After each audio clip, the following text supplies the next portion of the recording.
I think this could be a good auxiliary video if we don't get into the fifth topic. Does that make sense, this first one? The atrophy of awareness. That's why it feels, it's super important in this practice because that's why it feels difficult. Hey, would you, did you give the, I'm sorry, I walked away.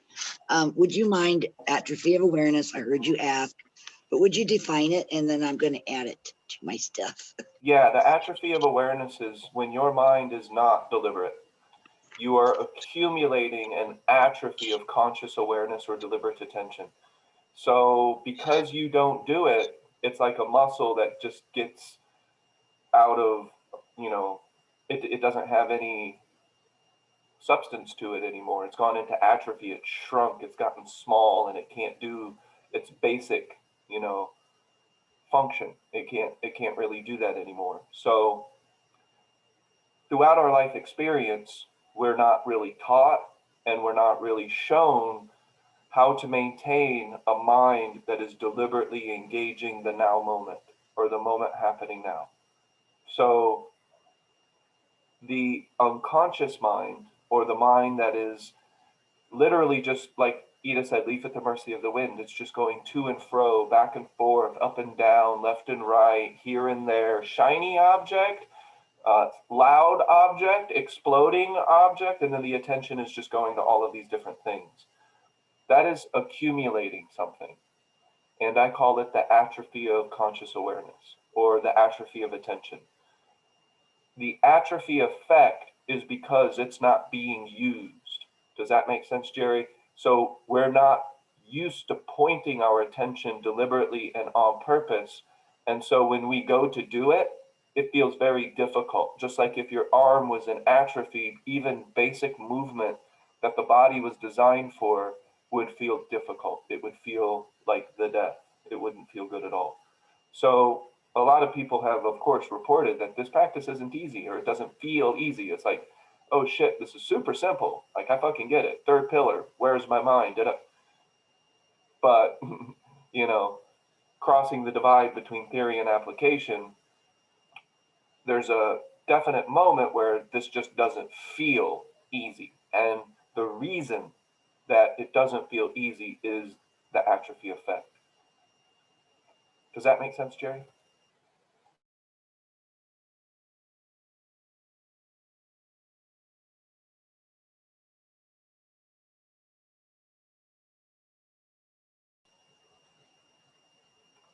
For notes purposes?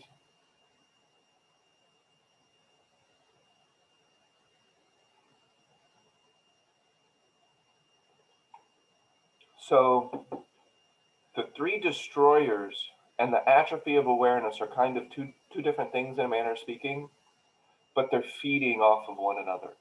They're working in tandem. So the more unconscious the mind, the more that feeds the three destroyers and the secret fourth destroyer that I don't talk about because people don't like that. This is the one that I've just learned. Don't talk about this one until people ask. But Jerry, so we'll move on to describe the three destroyers real quick. And this is still core principle in T. So this is what's occurring. I'm kind of describing what's going on.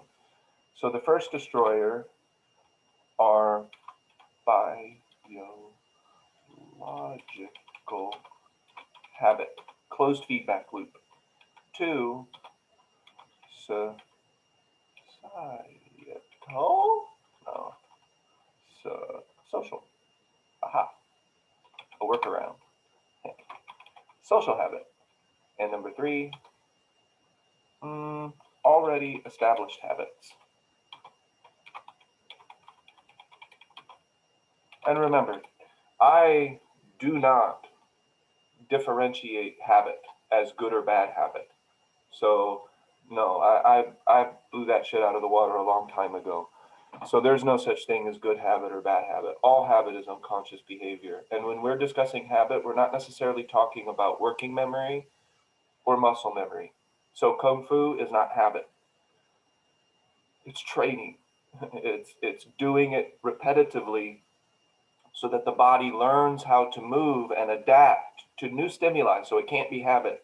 The stimuli can change, but the way that we adapt is principle based. So we're able to adapt to that incoming stimuli, but it's not the same thing every single time. Therefore, it is an adaptable, it has an adaptable essence to it. So the three destroyers, Jerry, if you're still taking notes, are being fed by the atrophy of awareness. And the atrophy of awareness is being fed by the unconscious mind or the common mind. Does that make sense? Now, a person who is constantly thinking, have you ever heard this? I'm just a deep thinker. I'm a real deep thinker. What the fuck does that mean? Like what? what? Because you're thinking about existential crisis type topics that you're a deep thinker? You're wondering where the universe came from. You're a deep thinker? No, come on. Like what does that even mean? Like there's billions of people all over the world who are thinking that way. Yeah, it's a self-definition, exactly, to help create separation.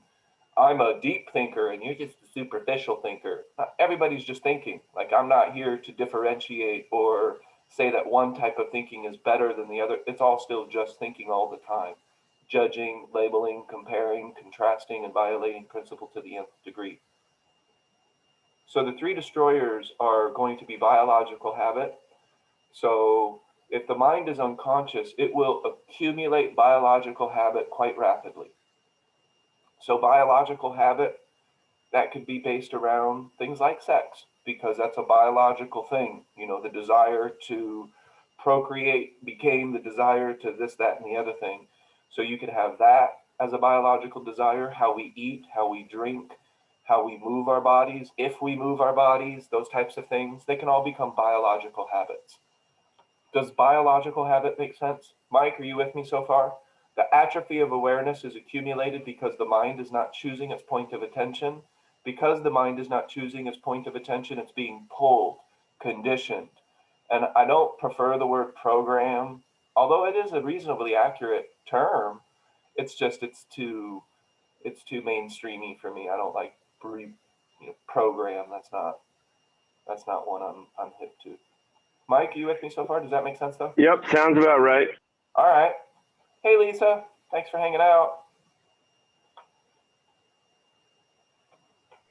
Yeah, I think it's Hi. spot on. So atrophy of awareness. And what to do with it? There's only one thing to do with it. And the T practice is based around that one thing, the third pillar. That's the only thing to do with the atrophy of awareness is to stop, or excuse me, you can't stop or not do something, but it's to start paying attention, because that's what we haven't been doing, and that's where the atrophy of awareness came from. Right, start paying attention in any moment. That's it, in every moment. And still, Hey, Lisa. Hi, guys. Do you see how that language, Mike, still divides things up? Every moment, any moment. There's never been anything Not other the than moment. yeah. It's just always been one constantly changing now. But that's okay. That's just the way we talk. I get it. It's whether we're paying attention or not. And paying attention is one way of talking about it, but engaging it, that's what paying attention is doing. We're using the light of our attention to be consciously aware of the seat of experience, our sensory perception, taking in the moment as it happens. So we're taking in all of the data and all of the bits of information from around us, and we're processing it with a deliberate mind. That's something super important, and that dissolves the atrophy effect. That makes sense. There is a difference, though, between observing a point of attention and engaging a point of attention, is there not? And if there is, can you describe that?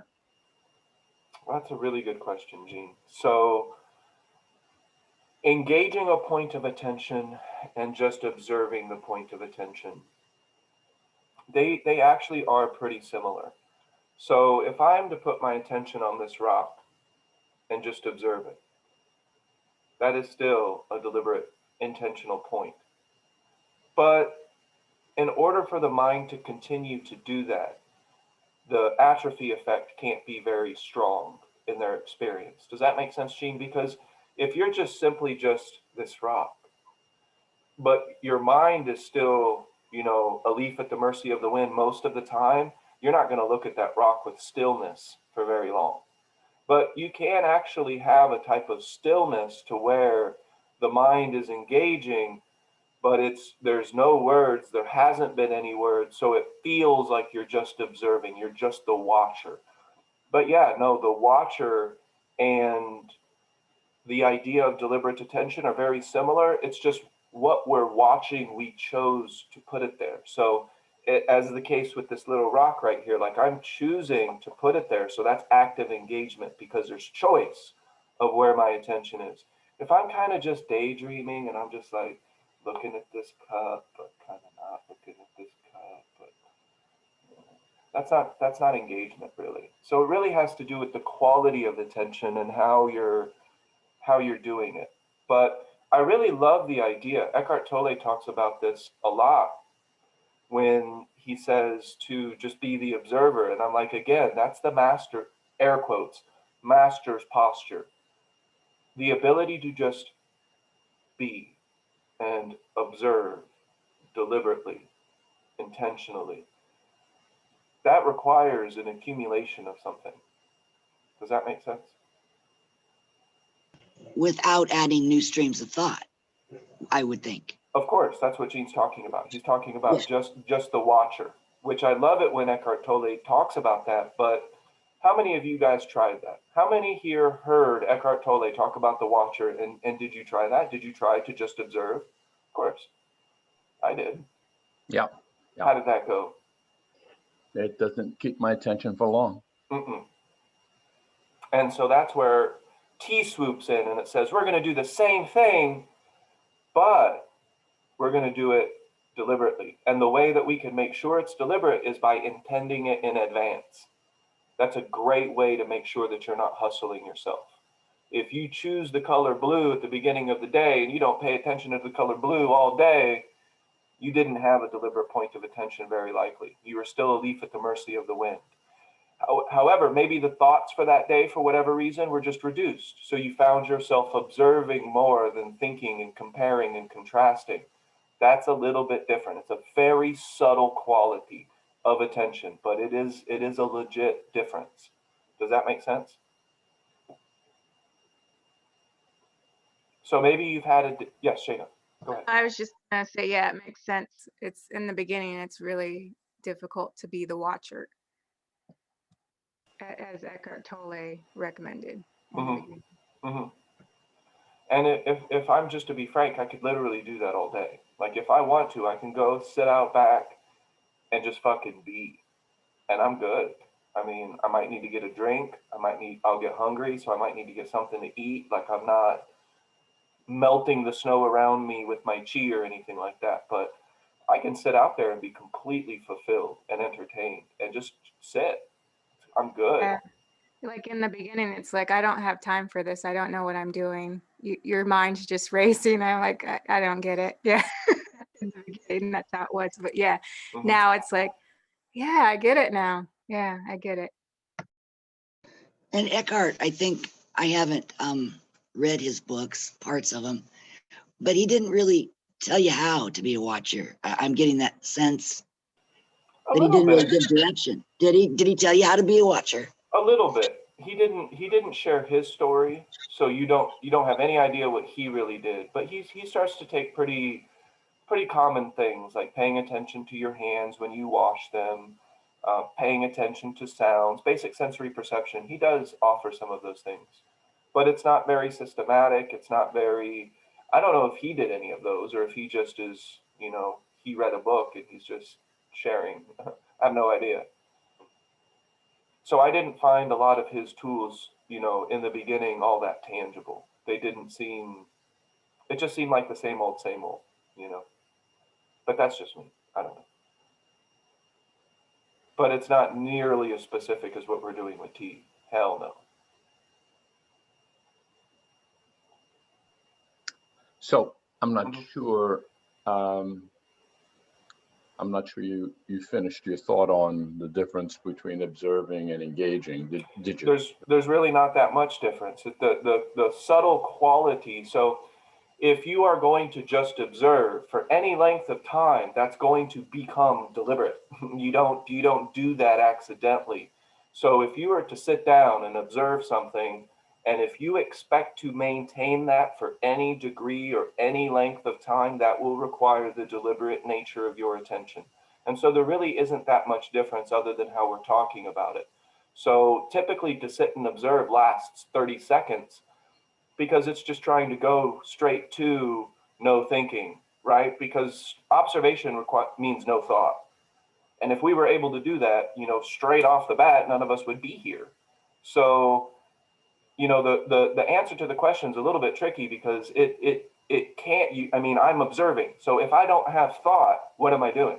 I'm observing, right? So the word engage means to just observe on purpose.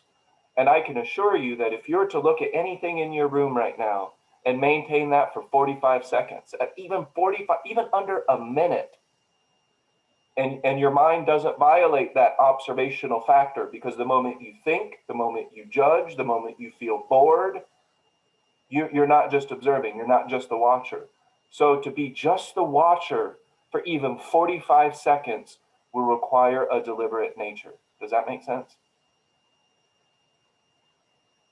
Does that help answer the question, Gene? Because there's really not that much difference between being the watcher, because the watcher implies that you're not violating the first two. You're present when you're the watcher, correct? That's true. And you're mindful when you're the watcher, correct?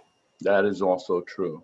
And if you expect to maintain that for more than 45 seconds, because what is the active element? The third pillar is to maintain it, is to elongate it.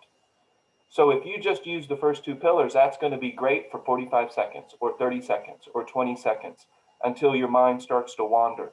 So the third pillar is the active point of engagement to maintain and elongate the observational stage, or that observational stage, the observational, mode where you're just observing everything. Now, if we flash forward in this practice and we're getting more into seers training, or we're getting more into hydrostasy, there is really no difference because the atrophy effect isn't a factor anymore. The three destroyers is less of a factor. I am able to suspend thought and just engage the world around me, and I'm doing it with all of my tricks of attention and everything like that. So it is very deliberate, and that's the third pillar. But it's also the watcher. There's no words. Remember, those two factors are there.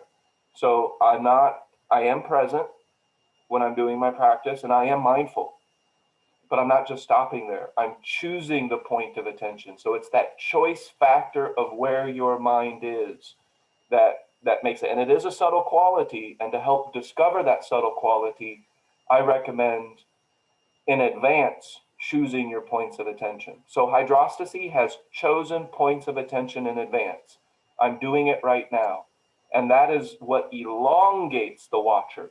Eckhart Tolle and other people, they just talk about being the watcher, and there's no real, well, how do I get there? How can I be in the present moment without judging, without going from the third pillar, active with your attention? So when I'm in flow, there is no more separation. That's the hydrostasy circle. So, I wouldn't use the word active or deliberate when you're in flow. Of course it's deliberate. Of course it's active. There's just no gap between action and the present moment. You're adapting to the present moment without gaps. You're just doing. It's a ton of just do energy. That is still very active. That is still the watcher because you're present and you're mindful. So those are still there. That's what's required to be the watcher, is presence and mindfulness. To maintain presence and mindfulness, I have introduced the third pillar. Does that make sense? Is that starting to... We're also kind of borrowing terms from other people, the watcher. So now we're trying to adapt somebody else's term into the way that we're talking, and that can get a bit tricky too. But if I am present and mindful, I am the watcher. If I choose my point of attention, defocused, that is deliberate, active, intentional focus. and now I can maintain the watcher. So they're not that much different. Step 1 and step 2 equal watcher. Step 3 equal maintain watcher, so that we can dissolve the atrophy effect and we can start to deliberately create our spider's web.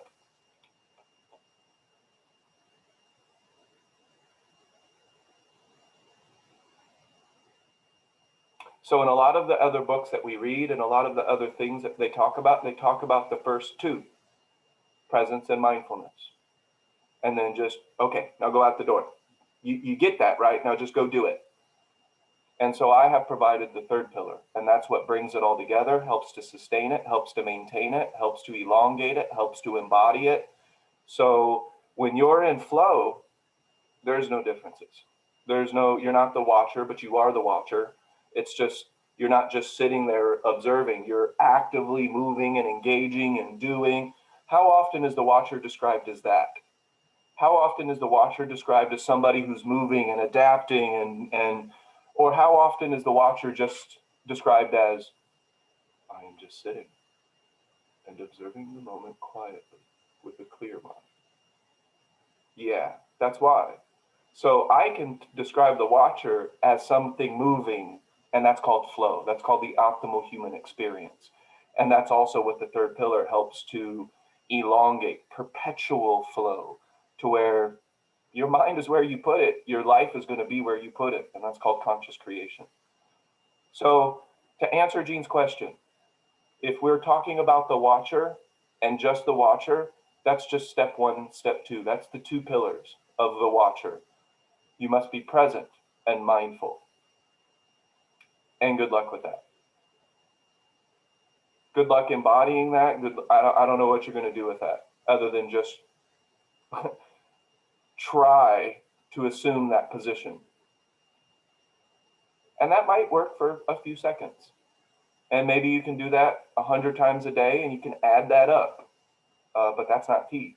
T introduces the chosen point of attention to help elongate the effect of the watcher to help find flow. And flow is instant adaptation to stimuli around you without unnecessary cognition.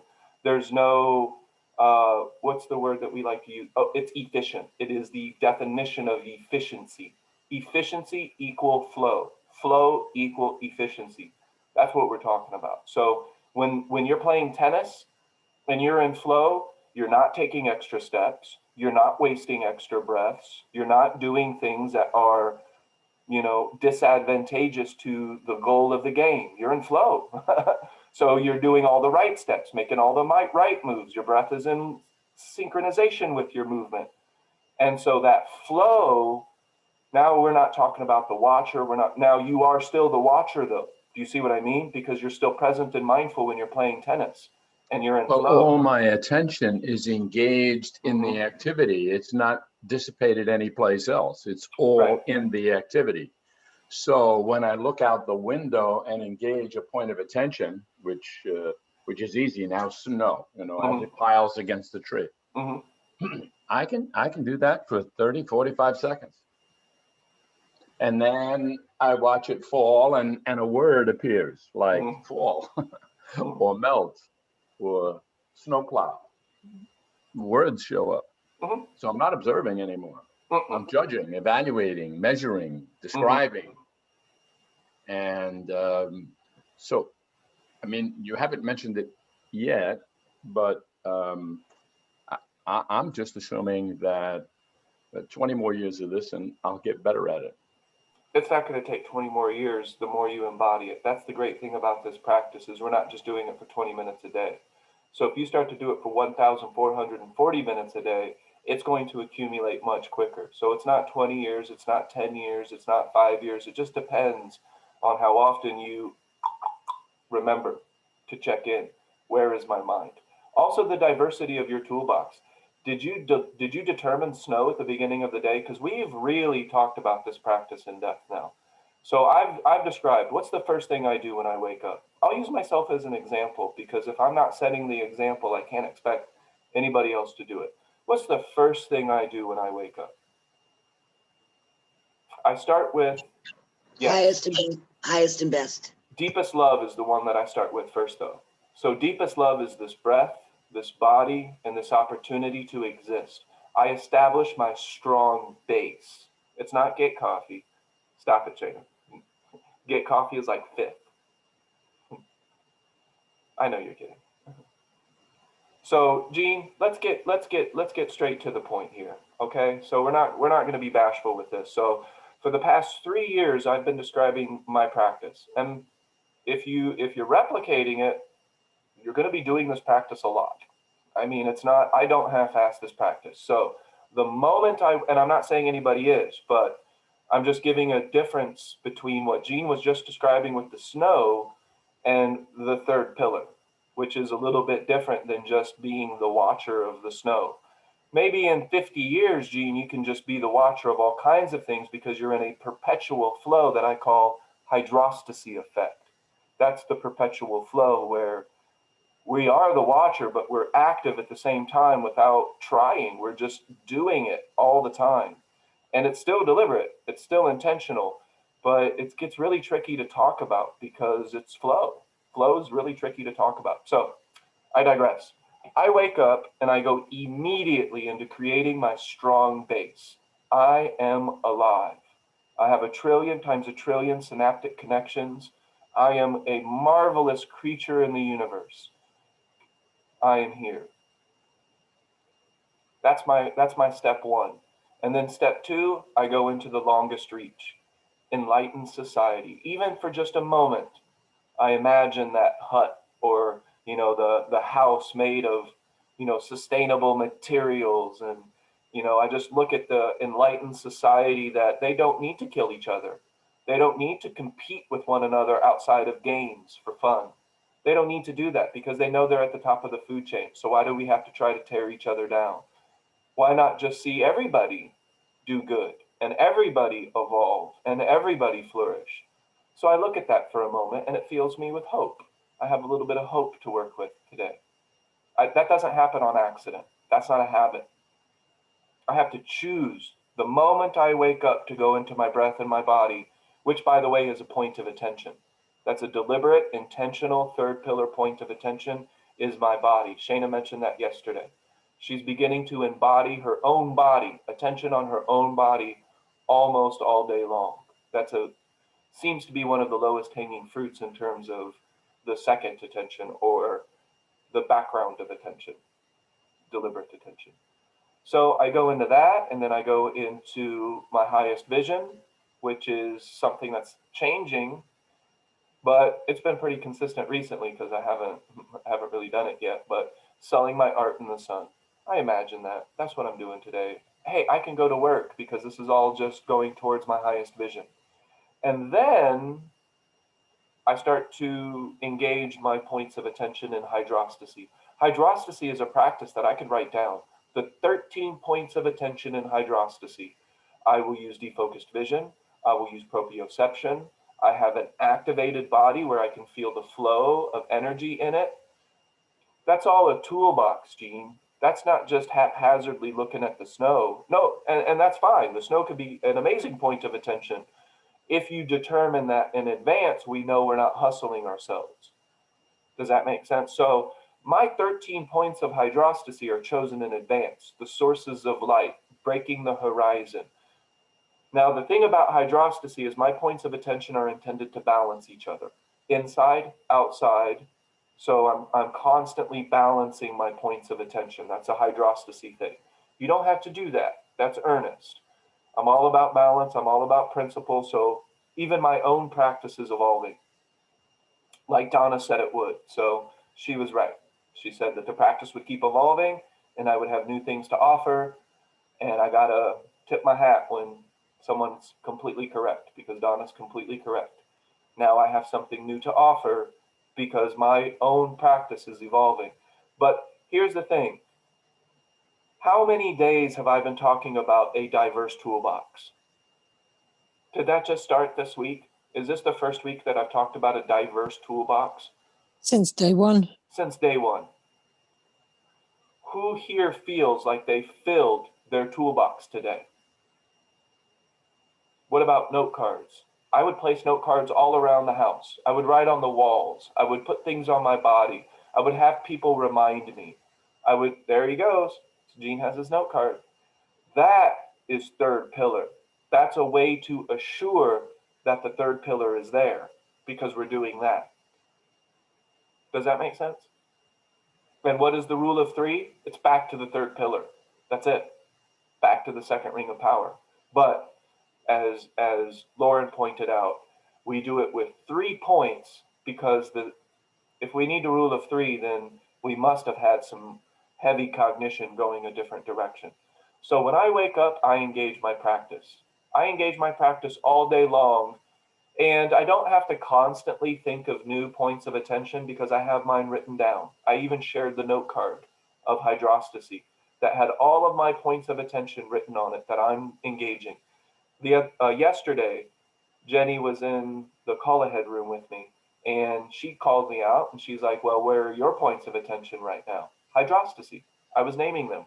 That's where my points of attention were when I was sitting, when I was talking to her. If they go back on the cameras, they'll see that my sitting posture was very straight. It was very relaxed. I had good posture sitting there. I can assure you that posture was not accidental. I have an L6, so my body wants to do this, right? But I'm present, I'm mindful. I have the three, well, I called it the golden line. It's actually 4 points in the golden line, but in the beginning, I only talk about 3. I don't know, they'll have to produce the camera footage. I don't think the state will let us have it. Does that make sense? So is that making sense, Gene? Third pillar, the watcher. I like the term the watcher, but have you noticed I never use it?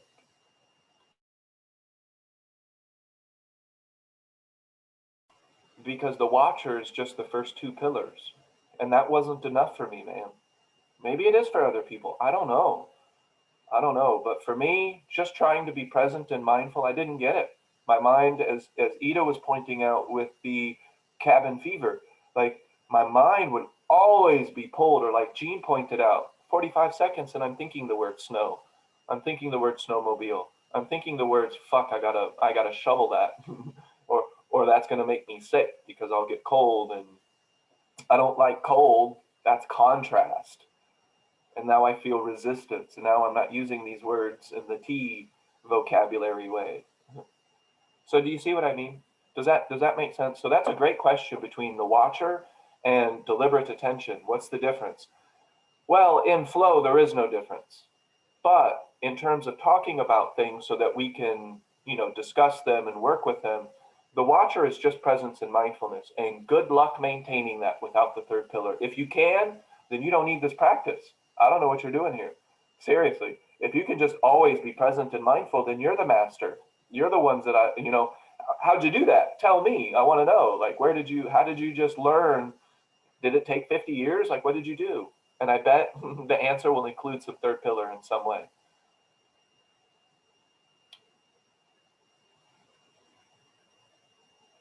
Haha. So Jenny says, I wish that I could say he was slouched, but he was ready for my question. I'm always ready for that question because I'm embodying this practice, and I'm not doing it for you guys. No offense.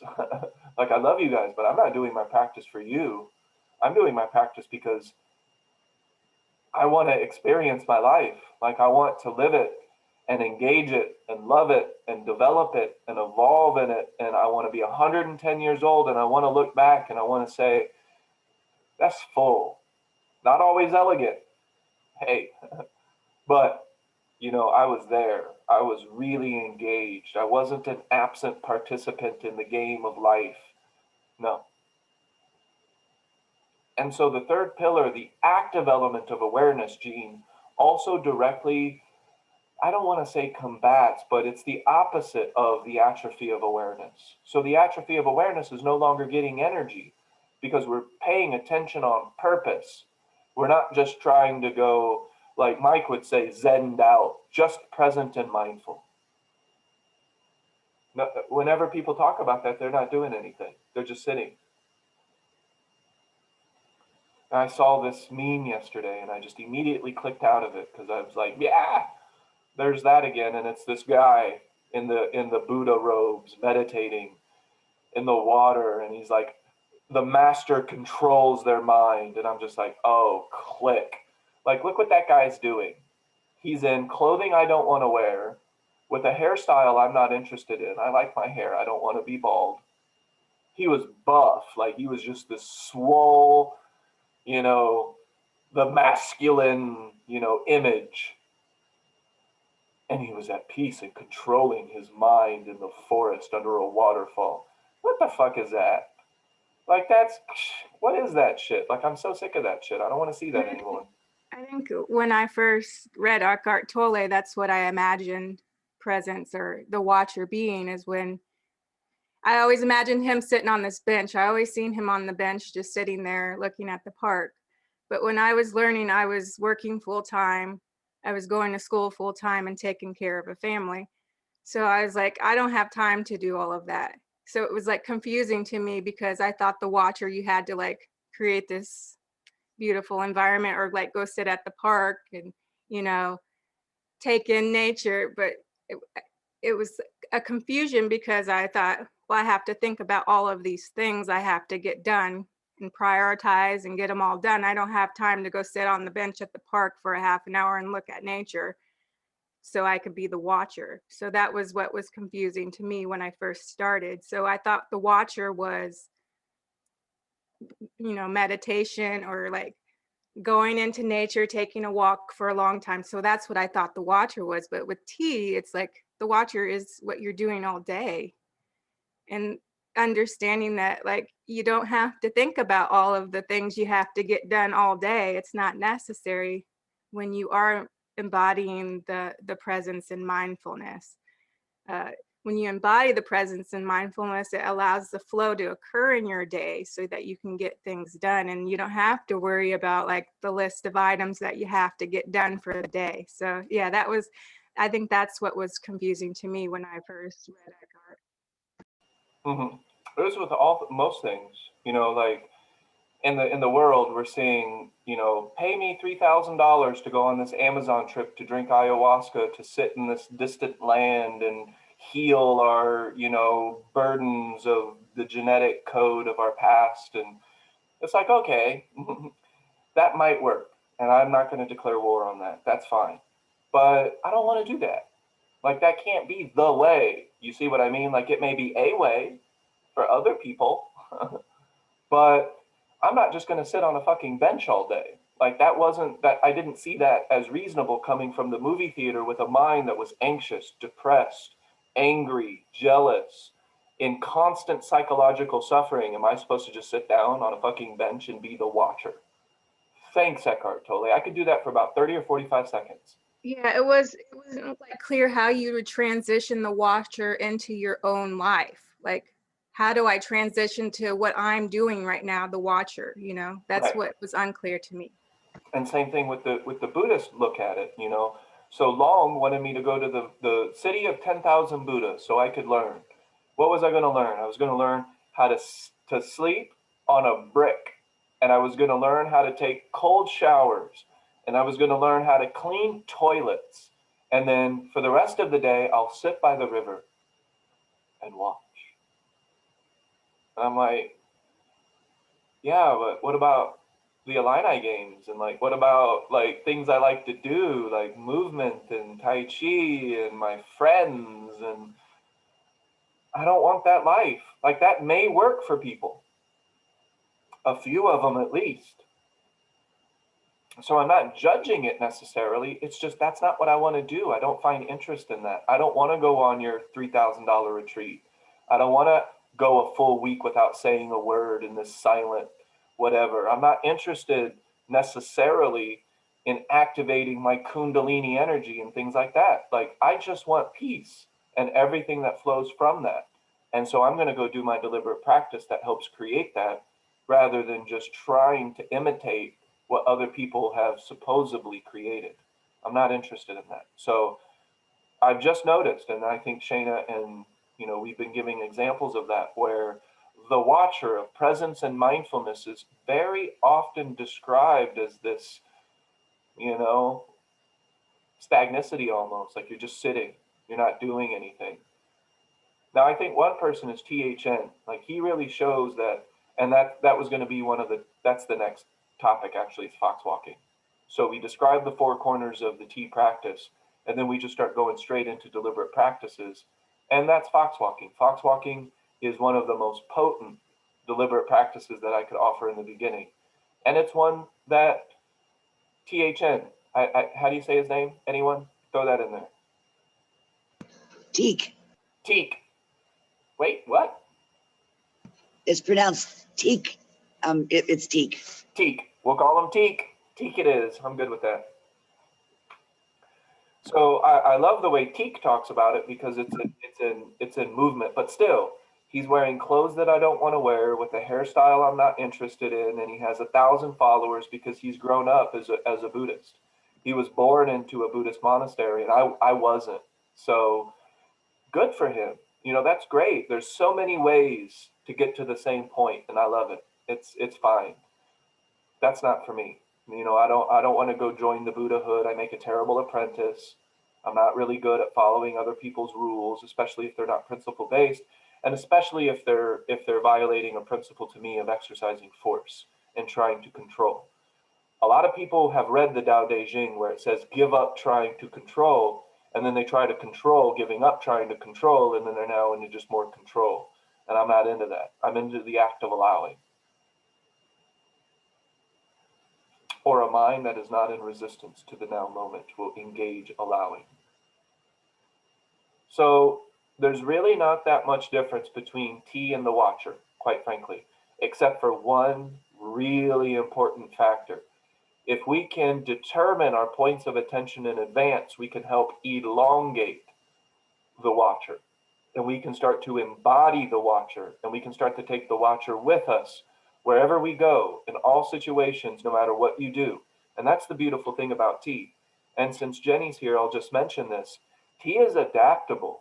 If Donna is a devout Catholic, T can adapt to that. Tell me about your Catholic principles. How can you embody them? How can you make that a part of the now moment? Where is Christ right now? You know, how can you, now I wouldn't have a lot to offer because I'm not a Catholic, so you'd have to come up with some stuff. But let's say Jerry was really into astrology and, you know, different types of spiritual things that are out there today. Okay. You know, how can you make astrology a point of attention? Because that's what T is. It's the third pillar. It's an active, deliberate, intentional point of your attention and your mind. It's the direction of your mind right now. So let's say Jerry really loves stars and astrology. What I would do, this is just me, but I would have a mantra around stars and astrology. So I would walk outside during the day and I would say to myself, starlight, I can see starlight right now. But the sun is a star, but that's not what I mean. I mean the stars that you see at night. They're there. They're shining. But I just can't see it because, you know, contrast. The sun is outshining those stars, but they're still there. So that would become a mantra to help me be present as I walk outside, and I would engage the astrology in some way. Do you see what I mean? So there's so many ways that you could take other belief systems and T could be adaptable to those belief systems, assuming that they could become points of attention in the now moment, in the moment happening now. That's something that other people have to figure out because I don't do that stuff. You know, I'm not into Reiki. So I can't tell you how to combine T and Reiki. I don't know shit about that. So do you? Well, then you tell me. What are ways that you can take Reiki with you as a deliberate point of attention all throughout the day? And you could write it down at the beginning of the day, check into it. Where is my mind and where is my Reiki attention? Do you see what I mean? Sorry for being vague, but I don't know shit about Reiki. I don't know shit about tennis. So Gene could create a T/tennis practice to where maybe there's a certain posture that you could take with you throughout the day that would help you. Maybe relaxing your shoulders before your tennis game could help you. And afterwards, after your tennis game, maybe he has techniques to help relax the body. That's T plus tennis. You can do T plus astrology. You can do T plus other forms of mysticism. Does that make sense? The only Yes. It's really, and yeah, the things that you do that you enjoy, they create like a relaxing feeling in your body. And if you pay attention to those relaxing feelings from whatever you're doing, you really can take that feeling that you're feeling when you're doing whatever it is that you're doing. So if it's yoga or like playing tennis, there's certain, certain things that occur in your body that you can feel and tap into and take with you throughout the day. So yeah, it's really, yeah, whatever you're doing, it doesn't matter. Like it doesn't really matter what you're doing. It's just you can tap into that feeling and then remember that feeling as you're going throughout your day, or certain types of things that you would do, like with like your yoga or whatever. Like if you're sensing into your posture, you can do that as you're sitting at your desk or whatever. Whatever, that's just an example. But yeah, if you really enjoy something, it's a perfect opportunity to sense in to what your body's doing and take that with you on your journey throughout the day. I can dig it. Yes, Jerry, you have your hand up. Um, I was, so you were giving examples, tennis, so on, religion. How about let's take Abraham Hicks. Let's just say I'm really into Abraham Hicks. And one of the things I've heard a lot around some of those premises is find a better feeling thought. Find a better feeling thought. And I'm kind of getting the impression, well, no, if I'm really into Abraham Hicks, how would you suggest tea for me? Well, so that what you just said, the better feeling thought, that could easily be a mantra on your note card that you But determined at the beginning. it sounds like it's promoting thought, thinking. It is, and in the beginning, we utilize that. That's an interesting thing, Jerry. You're right. T does not go against the construct that we have created so far, and I think we're all here because we have done decades of unconscious accumulative thinking. I'm here because of that. T practice is there because I have done decades of unconscious momentum towards thinking and thinking and thinking and thinking and thinking all of the time.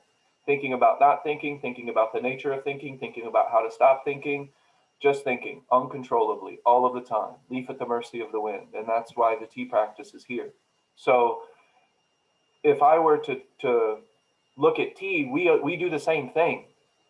Except for we stay with specific principles that aren't really outlined in the law of attraction necessarily. So, but if I were to talk to somebody who is practicing the law of attraction according to Esther Hicks, that's fine. We can use deliberate dialogue in the beginning to help point back to the moment at hand, help point back to our practice, or as Abraham Hicks would say, the step right in front of us.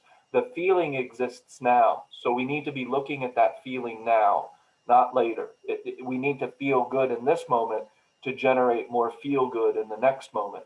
That's how that conscious creation type of thing works. Yes, Shane. And then the creation of the whole note card, uh, when you're beginning and you're learning Abraham Hicks, that by embodying and doing the note card to slow down the thoughts, you're going to be able to experience more the virtues of what Abraham Hicks is teaching, because you're starting to like slow down your thought patterns and feel into, rather than just read and take in the information that is Abraham is teaching. I don't know if I explained that well, but the more you do the note card and the more you slow your mind and the more you embody the moment and feel into, the present moment, you're gonna start to feel those virtues, and that's gonna help you in the understanding and the wisdom of what Abraham is teaching. That's how I feel. Like I can see, when I read Abraham, that's what I feel like. It is similar to like what Eckhart and everyone's teaching. So it helps you embody and feel into the moment. And then T just helps all of that because T is the law of attraction. Like I don't want to spoiler alert, but that's what we're doing. It's conscious creation. Let's get away from ask and it's given and go into some of other Esther Hicks books. she actually does get very specific about the nature of deliberate attention and the role that that plays in conscious creation. T is just focused around that factor of deliberate attention to create your deliberate spider's web, and that is called conscious creation. So Jerry, I actually could probably take a million, it just depends on what books the person's been reading, because, and also what year they were reading them from. You know, the older Esther Hicks is different than the newer Esther Hicks. So, you know, and then are we reading from their groups, or are we reading directly from them and making our own interpretations? Are we allowing these group interpretations to influence our Now we're getting into a mixed bag, but I can take almost everything in Ask and It's Given and make it a point of deliberate attention throughout the day to help elongate the watcher or presence in mindfulness, which allows the energy to flow, which is a mind that's not in resistance. That's all law of attraction, every aspect of it. So then Abraham isn't really, and I don't know, or I wouldn't be asking. So Abraham isn't really promoting better feelings through thought. It seems thought based. Some of the things I hear. It is. And also because of the interpretation. A lot of the interpretation is from groups of people who are thought based. So, and I think that's just a technique that Abraham uses to get people to that place. bingo. I mean, it doesn't always work though, because you really have to believe it and feel it. As Donna says, it's feeling based. If you don't feel it and believe it, and you're saying all these positive things, it's not going to work because it's all based on feeling. So it's a technique that they would, she would have them use to get them to that place of feeling. And I would put it in the category of a limited technique, because overall, at the end of the day, we're still just talking to ourselves. And just like substitute dialogue. Right. So, but Jerry, if you just are going from the groups of Abraham, that's going to start to get real confusing, because their interpretation of Abraham Hicks is typically, I don't want to do anything. Typically, I'm not saying always, but typically Abraham Hicks, people who are into the law of attraction, they really just don't want to do anything. They just want to. And then I think also is like they do these positive affirmations, and maybe it's not connected to the feeling, and then these thoughts pop up as like, I've been doing all these positive affirmations, I haven't manifested what I want, those doubt thoughts start to creep in when they're doing the practice, and then that really takes them away from the connection. It also gets misinterpreted as attempting to control your environment to feel better. I mean, she says it over and over again that, you only desire those things because you think when you have them that you'll feel better. And feeling better is getting to the feeling better place is the key, not getting the things, and the things come after. So I think, the confusion is always about what is a virtue of the practice as opposed to what is an attempt to control my environment. And so that's misinterpreted in all kinds of ways by all kinds of belief systems. And that's why I asked.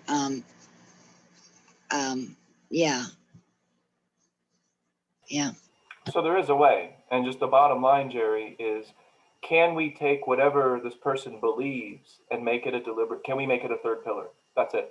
Yep. And then that note card that we mentioned, I can't remember exactly what it said, but that would, if you had those doubt thoughts coming in, that mantra could help you, redirect those doubt thoughts that you're thinking, so that you're not going in the direction of leaking power. I'm not sure how Abraham puts it, I can't remember, but so you're not going in the direction of leaking in power, and you're not going away from connection to the moment. Yeah, and like was mentioned from Ida, a lot of the people who are interested in law of attraction are they're looking to, manifest a material, or just manifest. They want something. It's based around a desire. And I mean, that's fine. And I'm not going to judge people who have desires and however they want to realize it. But ultimately, the way that the law of attraction is presented will do nothing for your atrophy of awareness and your three destroyers.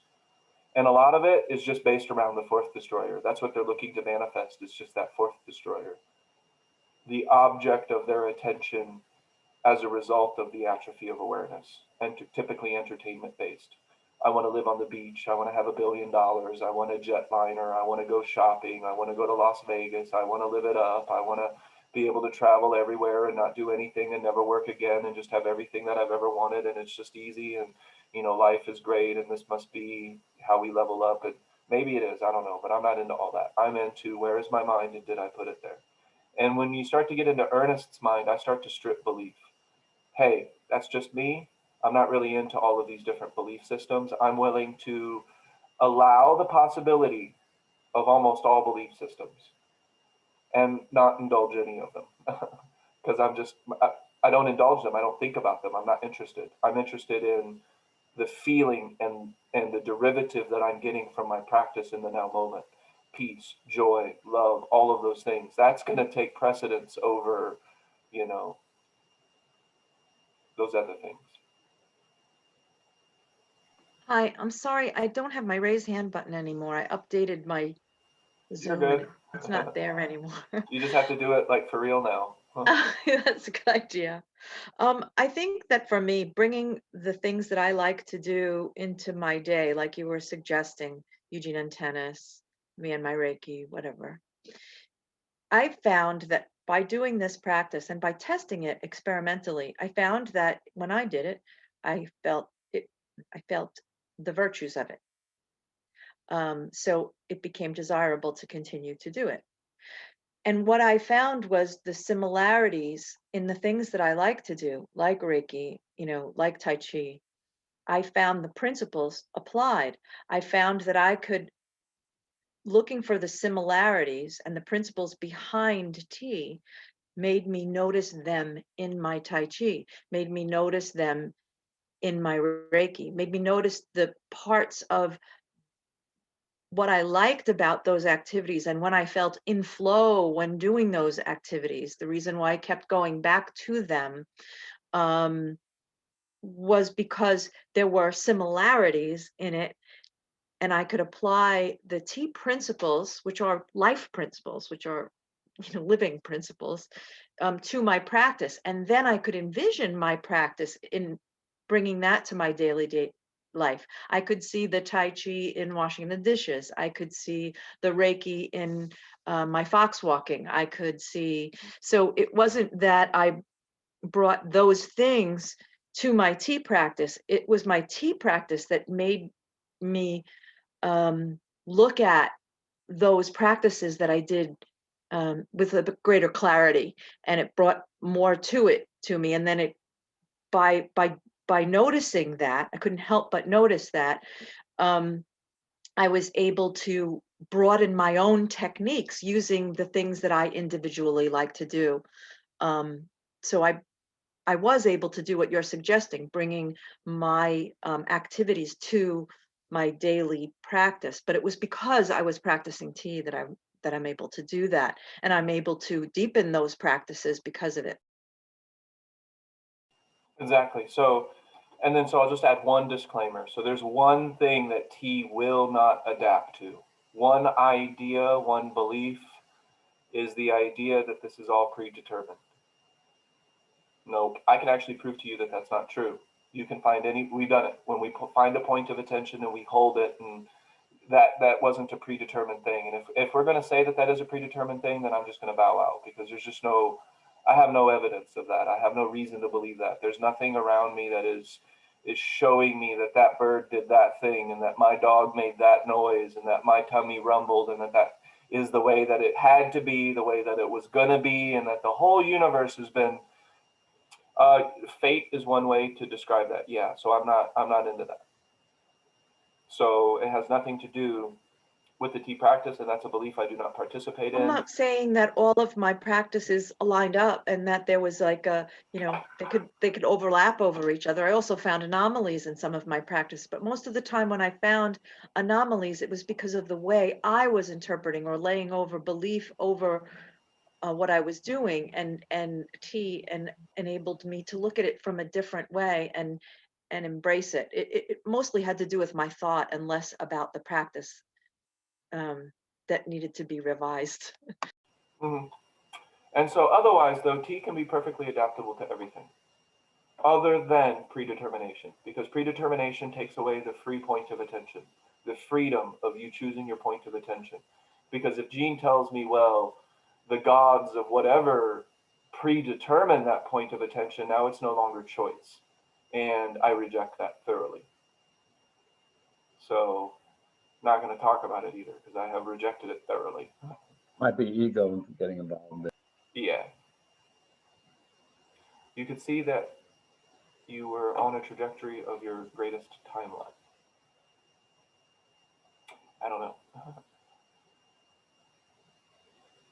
But so if we get back into the drawing board here. But it could be examples of flow. What I was hearing from Donna was more flow. I wasn't hearing any sort of predetermination, but Oh, Jerry, it was unrelated to Donna. Sorry, I was just I was just rounding out the conversation of how adaptable T is. There's only one thing that T isn't adaptable to. That had absolutely nothing to do with Donna's statement. I'm sorry. I was just rounding out the conversation to so we could go to the next point. But yeah, no. Sorry, that had nothing to do with Donna's statements. That's the one thing that T does not vibe with. So if you believe that there's somebody pulling your strings and that it's all predetermined, sorry, T is not for you. Otherwise, T can be adaptable to almost any belief system. Do you see what I mean, Jerry? I'm just yes. finishing that up as a final Yeah, point. and Yeah. those are the virtues. When you're not at odds with the moment, That's it's going to allow more flow. It's just going to allow more flow. And I have started to call elongated flow or perpetual flow the hydrostasy effect. And that is a mind that is not meeting the present moment with resistance. On average, I have my moments. I run up against my spider's web and I have to rule of three and I have to approach it as a battleground. So I have mine, you have yours, and that's why we're all on a level playing field. Some practices are more accumulated than others. There's no reason to compare and contrast. I am where I am as a result of my spider's web, and I'm okay with that. I have to be, because it's the web that I've woven so far. So, and then I'm going to get a little bit into Foxwalking, because that's going to be the first practice that I would talk about in basic alignment. Remember, basic alignment is not cognitive redirection therapy yet. We're not getting into redirecting thoughts until the counterbalance phase. So the first phase of basic alignment is we're learning about mindfulness, we're learning about points of attention, we're going to go do it a little bit with Foxwalking. So we first started talking about the destroyers here are fed by the atrophy of attention. The atrophy of attention is a mind that is not deliberate. There's no third pillar. Leaf at the mercy of the wind. Maybe you're the watcher for a good 17 seconds, but that's not going to add up to much, especially if you're leaking power. If you're leaking power, it won't add up to a damn thing. Leaking power will overcome any 17-second practice that you have, or any 1 hour, once a week practice that you have. That's why we will address leaking power right away in basic alignment. The counterbalance phase. Don't really address it too much here in the beginning, because we're not really interacting with thoughts too much yet. Because some people don't want you to. Believe it or not, like some people, they just don't want you to fuck with their mind. They're like, give me something to do. I'll go do some Foxwalking, some foremost practice, and some deliberate driving, but don't tell me what to do with my mind. Until they're like, Ernest, what should I be doing with my mind? And then it's time. Let's start talking about counterbalance. And that's the beauty of T, is that it doesn't matter throughout your day. You talk about it all the time. Remembering, forgetting, remembering, forgetting. You walk into a spider web, you rule of three. We don't have to allow this to gain momentum. We can Exactly. Get right back into our practice at any given point. And eventually you'll walk into the spider's web and not go outside of your hydrostasy circle. You'll still feel peace with a little bit of woo, but it's not jumping out of your skin and the rest of your day going to shit, which is a cascading effect that could lead to tomorrow being set up for shit too.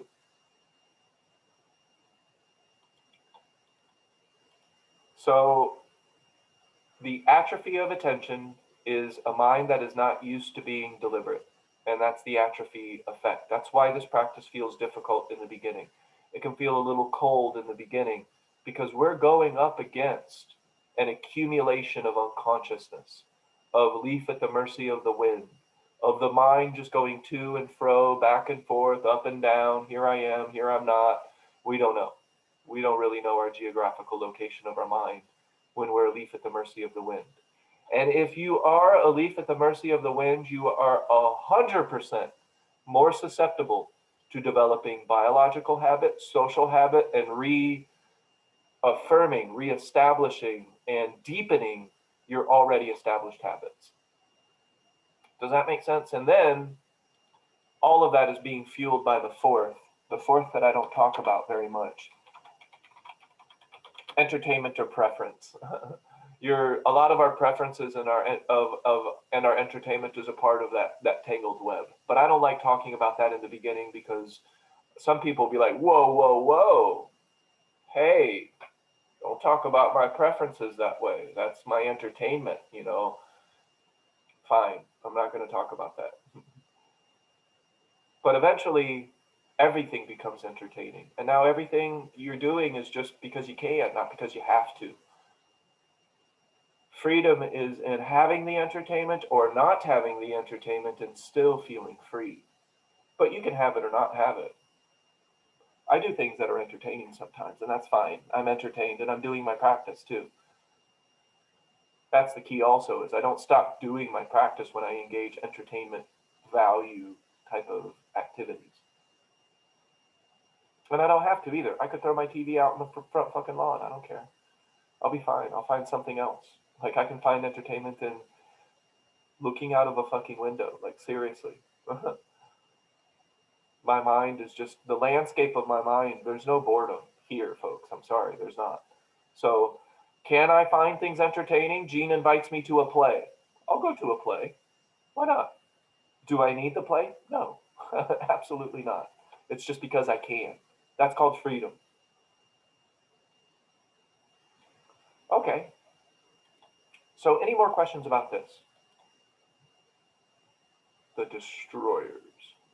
Now, interestingly, we can just segue right into Foxwalking because what Gene was talking about with the watcher, that is actually the first step of Foxwalking in a manner of speaking, is to quiet the mind.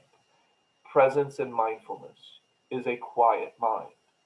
Now, some people will say, Ernest, that's the same thing, presence and mindfulness, like that's not different, but we know that that's actually experientially different. I can be present and judge the hell out of Gene's shopping cart. I can be present and talk major shit about Donna's attire or the paintings in her house. I could just go to town on her decorating, and I'm not. That's just her decorating is fine. And I'm no longer mindful. There's no mindfulness. So mindfulness is the ability to be present without judging it, without thought streams occurring about it, and that's the watcher. I love the watcher. It's great. But I'm not Eckhart Tolle. I didn't fall off of a subway and I'm enlightened. I had to do some shit. Like I had to do a practice. So my presence and my mindfulness is sustained, perpetuated, and embodied because of the third pillar. Actively choosing my point of engagement. And so we cleared that up a little bit. But in order to quiet the mind, third pillar, and to keep the mind quiet in a manner speaking, I would say keep it quiet until it's not quiet. And when it's not quiet, it's functional. It's creative, it's new, it's interesting, it's witty, it's helpful, productive. Does that make sense?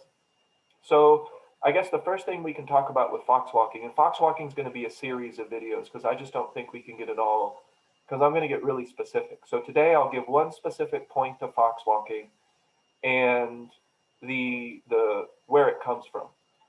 So Foxwalking is just mindful walking. I mean, we don't have to get too fancy with our definition. And what's his name? Teak? Yeah, Teak is a great example of Foxwalking. He loves Foxwalking.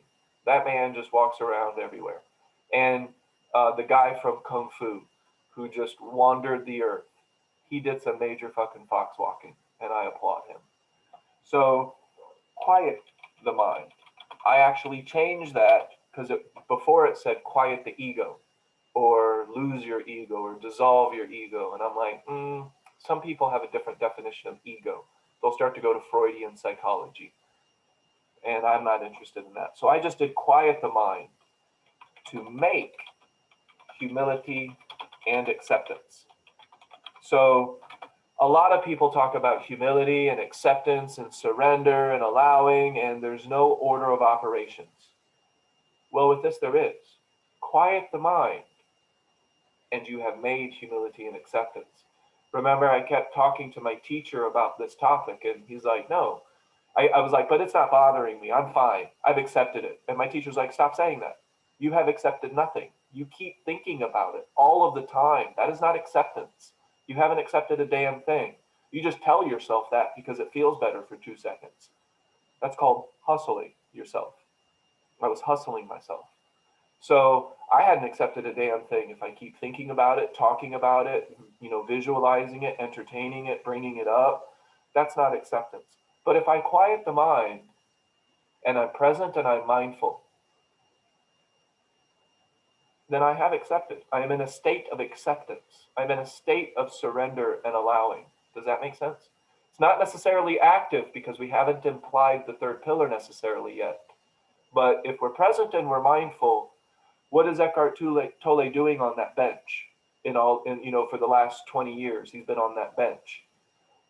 What's he doing? He's present and he's mindful. Well, he has also accepted the now moment and surrendered to it because there's no resistance to it. Does that make sense? I don't know how the hell he's doing it because he hasn't given us he hasn't described the third pillar. So I don't know how he does it. He just sits and, I don't know. But I can do it because of the third pillar. I can tell you how. It's called deliberate attention on the moment, which helps me to elongate the mindfulness, which is elongating the presence, and that is quieting the mind, and I have made humility and acceptance. And now, once that has occurred, I can do the rest of the Foxwalking quote, not before.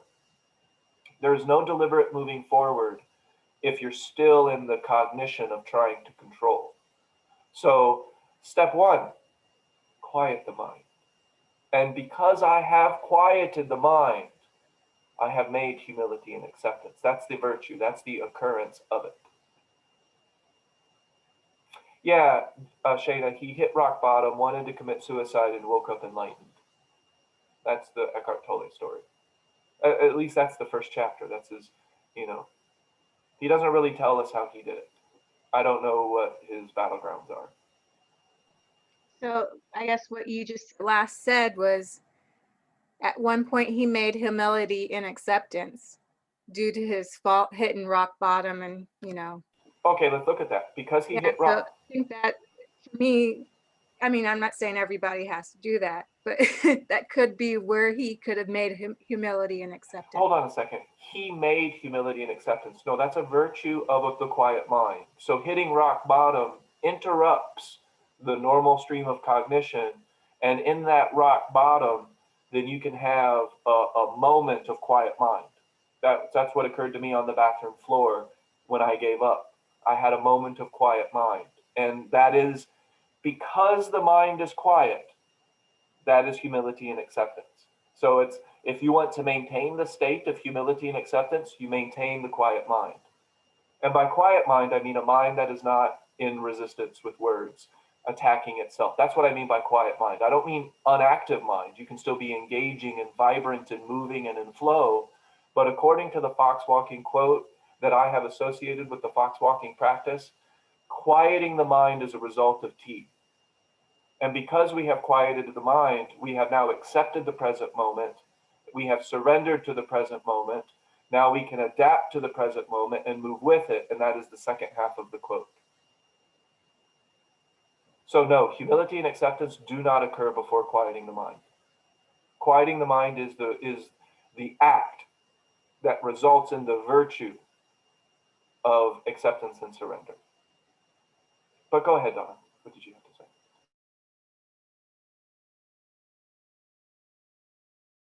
say? It sounds backwards to me. You can't quiet the mind. Quieting the mind is not thinking. That's not doing something. I can't not do something. But remember, I said I can only do something. I can only do something else. So That's I the can T practice. focus my attention and my mind quiets. Right. And so the T practice is where the quiet mind is. That's how Right. we realize the quiet mind to make the humility and acceptance. So the whole T practice, all of it, from beginning to end, is the quiet the mind part. Okay. Does that make sense? Yes. Yes. Quiet. From a quiet mind, Mm-hmm. you find humility and acceptance. Yes. I get that part. But when you were on the bathroom floor, you gave up. Right. That quieted your mind. You Right. made a choice to give up, and then your mind quieted. You Yes. didn't quiet your mind. Exactly. Okay. Yeah. So, and that's why we have the Foxwalking practice. The Foxwalking practice is to help us quiet the mind. Yeah. So we're not just quieting the mind by not doing something. We're doing something to quiet the mind, which is the Foxwalking practice. Yeah, I think maybe we forgot that I'm talking about this quote because I'm describing the Foxwalking practice. And so the Foxwalking practice. And that helps us all not have to hit rock bottom to Exactly. Yes. to have that humility and acceptance. I So, stopped. yeah. I stopped learning from David Dorian Ross the moment he told me that we have to break down to break through. That just because that's the way that he had done it, that's the way it had happened to me. It's probably happened to all of you at some point as well. But to say that we have to fucking touch a hot pan to learn, no, I reject that philosophy. I'm not into that. I don't see that. Sorry, I don't see the principle around that. So Well, since then, yeah, unless you redefined what rock bottom is. I found as I practiced, my bottom became higher and higher. In other words, my tolerance for suffering became less and less. I would notice suffering long before I used to notice it. I used to have a physical ailment or, really my suffering was much larger before I would do something else, instead of continue to do the things that brought me the suffering, to continue to think the thoughts. And as I practiced T, I found that my bottom, my breaking point, became higher and higher. I would notice suffering a lot sooner. I can even feel it coming just by the pull of it now, as opposed to having to, get sick over it. mhm. That is Well, such a good point, Donna. mhm. I mean, we talk about it all the time. That's momentum. That's the momentum of this. Like Ernest was saying a few minutes ago about the spider web. It just gets, way up there higher. He was putting his hand up. I mean, and sometimes you get there and it's just not even a spider web anymore. Right. You didn't even notice it was a spider web. So, and I just want to be clear before we go off into a tangent and trying to get off into the different perceptions of what rock bottom could be. Basically, what they're talking about is going outside of peace. That we have to go outside of peace. That we have to go. I don't care what you call rock bottom. It's not good. It's not desirable. So whatever we're calling it, however we perceive it, whatever. But the idea is that we have to do that to do something else. And I have found that to be categorically false. I can maintain peace and still adapt to everything around me. I do not have to go into anger, into hate, into jealousy, into giving up. I will never give up. Like it's not going to happen. Like, so I'm just giving you the dynamic that he was giving to me. And we can dissect that to the nth degree, but that might detract from Foxwalking. But yeah, so yeah, there are different kinds of, whatever but the way that he was defining it is that we have to touch the hot pan to learn that the pan is hot. And I don't agree with that. I don't see that. And I don't think that's true. And I've categorically, in my experience, proven that false. So he was just telling us his philosophy of his experience. And that's great as long as you preface it with that. Don't tell me that this is a principle of the universe and that I have to break down to break through. In the enlightened society, I don't see them breaking down to break through. I see them learning and just vibing and growing. But do we always have something in the world to adapt to? Yes. Adaptation does not imply breakdown. I might have to adapt to Gene punching me in the face. That's not a breakdown. That's adaptation. So this idea that we have to break down to break through, I've thoroughly rejected that and proven it false. I'm getting that one, Ernest. I think that for the most of us, the breakdowns and the breakthroughs happen. It's what you said, Yeah. learn. It's whether we learn from it or not. Whether we have to or not, I don't know. That's the part I The reject. person can take their own path. But typically, especially during COVID, there's all different mind fluctuations. There's all different, points of cabin fever and then points of just allowing, I think, for all of us. And for me, it's just whether we learn or not from the adversity, whatever we go through, whatever we call it. And if not, then we're going to learn again and again in similar ways until we sort of learn that lesson and act differently and experience differently. That's the difference. Yeah. So learning is great, but when we act on that knowledge, that's wisdom. And the acting on the knowledge, that's where cognitive attention training, sensory attention training, asset, that's where all that comes in. That's how we can be, and we're kind of fast forwarding in the Yeah. practice a little bit, but yeah, that's where all that comes in. So If we're in the practice, exactly. when we're in the practice, and When we're in the pointing practice. us back to the practice, because it's nice to say we're just going to start off and be in the practice, but I think for most of us humans, there is some fluctuation, and There so is. it's just pointing back to the practice to then be able to start again. Mm-hmm. Yeah. And you might break down and then break through. And that happened. And that's okay. And if that was presented to me in that way, I'd be totally groovy with it, because probably all of us have had that breakdown. And that's okay. But to say that we have to say that that's absolute or human nature, I thoroughly reject that. So, but just Or it might, I'm sorry to kick in there, or you might have to break down like 10 times before you break through. It's not, right. it's not necessarily, you might not break through the first time. Or even worse, Shada, if we start to view this as a dynamic that's necessary, we'll start to force the breakdown. We'll start to force ourselves. We'll put ourselves in those terrible situations that we have to get to that breakdown point. And that is insanity. I will not do that. I'm not going to go lay on uncomfortable rock and shovel shit all day just, to be enlightened. I'm like, okay. Maybe that's a way again, but that's not what I'm interested in. So again, to get back to the Foxwalking though, quiet the mind, that's T. That's everything that we're doing here. Quiet the mind. And I really like, maybe I'll even update this to quiet and engage the mind. Maybe that, quiet and engage the mind to make humility. Well, actually, if I changed it, it'd be quiet and engage the mind to maintain humility and acceptance. And then move forward like a fox walking on ice. And then that's kind of where the practice came from. It's kind of where I was hoping to go with this. But so we quiet the mind to make humility and acceptance. Whoops.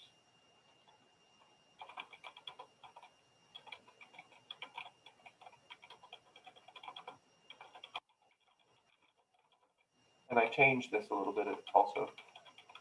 I put deliberately first because you can't be the others without cautiously and gently. Okay, so quiet the mind to make humility and acceptance, then proceed forward like a fox walking on ice, deliberately, cautiously, and gently. This is an order of operations, and the fox walking practice will help you quiet the mind.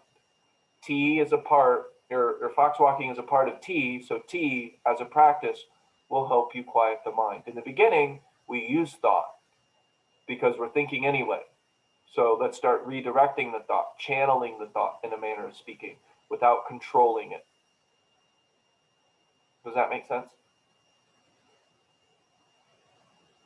Okay, so quiet the mind to make humility and acceptance, then proceed forward like a fox walking on ice. So over the rest of the week, at least to some extent, I'll talk about fox walking, and I'll give you a point of attention in fox walking. So the first point of attention that I'd like to talk about with fox walking is the unspoken chakra. I never understood this and I'll save this board. When they talk about chakras, it stops at the groin. And I'm like, but that's like half my body. And if you really get into the philosophy of it, now we have infinite amount of chakras, and if we have an infinite amount of chakras and we can't talk about them because there's an infinite, we'll always, so now we're getting into to hoopla. But so I use chakras in a manner of speaking in my practice, but I don't really talk about it in that way, because if I'm going to use chakras in my practice, what does that mean? What does that mean? If Ernest is going to use chakras in his practice, what does that mean? Am I philosophizing and hypothesizing and I would separate focus of attention. bingo? Yeah, it becomes a focus of attention. I'm not just going to talk about chakras. I'm not just going to philosophize on chakras, romanticize chakras. I'm going to talk about how we can deliberately, intentionally, and willfully engage our chakras. And that's going to be the golden line. So before I talk about the golden line, though, I start with the hidden chakra, the chakra that is super important, but that we never really talk about. And that's the feet. The feet are a valid energy point in the body. And so that's the feet.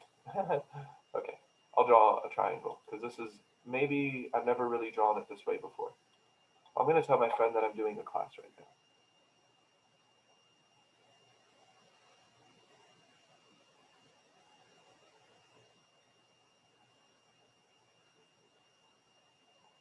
Okay, so he wants me to do a presentation on mindfulness at work, how to basically redirect when shit's hitting the fan at work.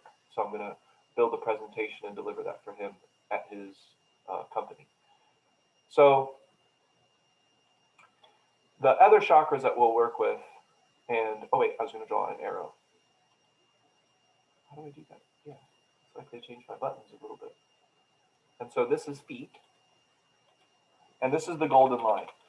But the feet, and I'm going into a little bit of Chinese here, so I'll mix Chinese and the Indian philosophy because I don't care. It's about how I work with it, not any absolute definitions. And so this is my Dantian. And I work with other chakras too for different reasons, like the throat when I speak. And then I have the heart.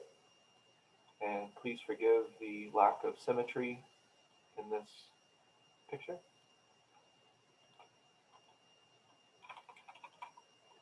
And then I'm just going to put mind, but you can put it in the third eye area. Or even slightly behind the head if you want to. Again, I'll be using these and explaining these as points of attention. So you can kind of do it how you want to if you want to. So if you have a different understanding of the chakras, I don't care. You can do that. So if you call this the yada yada chakra, then that's fine. You can engage that. And I'm just going to call this the mind. So the way that I begin is the feet, though. I don't think you have to begin at any point. You know, you can begin anywhere you want to, but I begin with the feet. And so when foxwalking, I pay attention to my feet. I put attention on heel to toe. When I come to a stop, I'll put the weight on the outside of my foot. They call it the Ernie bop at work because when they're looking for discrepancies and they're watching the camera footage, they notice that I do this little thing after I come to a standstill. So if I'm moving and I go to standing, they notice I do the Ernie bop. The Ernie bop is my feet. I'm putting attention into my feet and making sure that my knees are bent, and I'm making sure that my feet are parallel and not waddled. When I walk, my feet are parallel. They're not waddled. And it's just attention. I just have to put attention. It's not a lot of control to do that. Like, they call it the Ernie bop at work. I don't know. Because they just notice that I do this shimmy. So when fox walking, and this can be embodied. You're gonna regret that one, repeating that one here, man. The Ernie bop. Ernie bop. Just don't start singing that song, please. I just did, and I regretted it just now. So there's not a song. It's not a song. But Foxwalking point number one, the feet.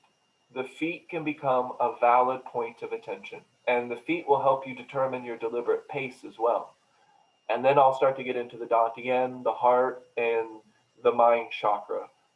I'm using the mind because it's third eye and it's the crown and it's the throat. It's all of those. It's the head chakra. How about that? So we have the head chakra, the middle of your chest chakra, and the middle of your body chakra, and the bottommost chakra under your feet. I have no Indian words to offer for bottommost chakra, but that's what I got. But when I would walk to work, actually, let's back up. At the movie theater, when I would do my walking back and forth in the hallway, walking on purple tiles, making sure that my feet were parallel and not waddled, that required deliberate attention and just a teensy bit of force because I was forcing my feet. Just a teensy bit of force, but a little bit. So I had that attention on my feet when I walked every step that I took. And that became a valid, deliberate, intentional point of my awareness, conscious awareness. Does that make sense? So that's going to be the first point that I talk about with Foxwalking. And what does that do the more I put my mind on my feet? It quiets the thinking mind. I'm too busy doing something else with my attention. I'm not thinking. It's not like I'm declaring war on thought. Thoughts do occur during foxwalking. The more I'm doing my foxwalking, thoughts will still occur, and they're typically creative, interesting, ways to communicate, like funny little questions like chlorophyll. Isn't that funny? But I don't go off into that tangent. Maybe I'll write it down or it'll occur to me later, and it's fine. I don't need to declare war on that. So quiet the mind doesn't mean no thinking ever. And that's important. Thinking may get to a very low percentage, but yeah. It's also awareness in your body. And I found in the practice that I couldn't help but notice after, in hindsight, that my thought streams took me out of my body completely. That's like driving home and not even remembering how I got there, not remembering putting on my signals or turning the wheel or braking or stopping at a light, not even, there was no awareness in my body. So being in my body helped me be in the moment. And that's where fox walking was very helpful. So there were still thought, Yeah. but at least I was having a body awareness, and the thought was based on what was happening now. It was still thought, might have been evaluative, or even appreciative, or maybe judgmental, but at least it was in the present. Yeah. And actually with foxwalking, that's the first time that I'll talk about the mantra. So we'll start putting the mantra in with foxwalking, not to redirect, just remember to say it. Pick your mantra before you start walking and just remember to say it as much as you want to, as much as you can. Not necessarily redirecting thought because that's counterbalance, but we still get introduced to these things in the beginning. And then so when we get to the counterbalance, it's like, oh, okay, yeah, I've kind of been doing that. I get that. Like I can do that. I can redirect thought now. So the mantra will be introduced with foxwalking, but that's just, so today I just started with the feet, putting attention on the feet. And the reason is because I'm going to challenge you now. So tomorrow we're going to come back 7 a.m. tomorrow. It's not on the schedule, but I'll post it and we'll do it again tomorrow. So 7 a.m. tomorrow, and we're going to do kind of a special study session or whatever. We won't have one every Thursday, but so wait, Wednesday. I forgot, today's Tuesday. So attention. We are establishing it in advance. Pay attention to your feet all day without judging, without labeling. If you put your feet parallel as opposed to waddle, that's a little bit of control, but it shouldn't be too major. It shouldn't cause pain or anything. It can be a bit annoying because you may find that your feet come to a rest in a waddle a lot. But it's really not a huge act of control to make your feet parallel. They want to be parallel anyway. So you're just helping your body do what it wants to do. And so that it may feel like a little bit of force in the beginning, and maybe it is. a little bit. But I'm not declaring war on that either. That's fine. So the idea is to be present enough that you can pay attention to your feet. So before I go though, can everybody do it right now? Can you, if you can't do this, then maybe we need to talk more, but can you put your attention on your feet right now? Do they exist?